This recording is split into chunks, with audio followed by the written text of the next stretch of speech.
Anggota Polri berpangkat Bribtu yang dilaporkan ke Propampolda Sulawesi Selatan dengan kasus penodongan diketahui bertugas di Satuan Lalu Lintas Polrestabes Makassar.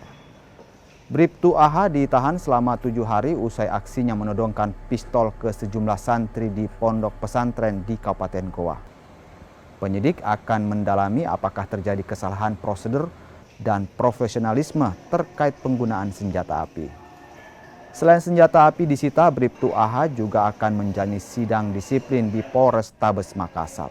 Sekarang terkait dengan adanya tindakan anggota yang di Goa, ya, itu untuk saudara A sudah diperiksa, ya, sudah diamankan di tempat khusus selama 7 hari.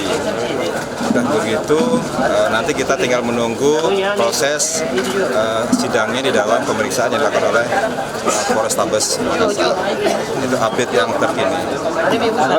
Dan itu sudah melakukan mediasi dan permohonan maaf antara pengelola dari pondok pesantren dengan pihak Polrestabes dan keluarga yang saudara.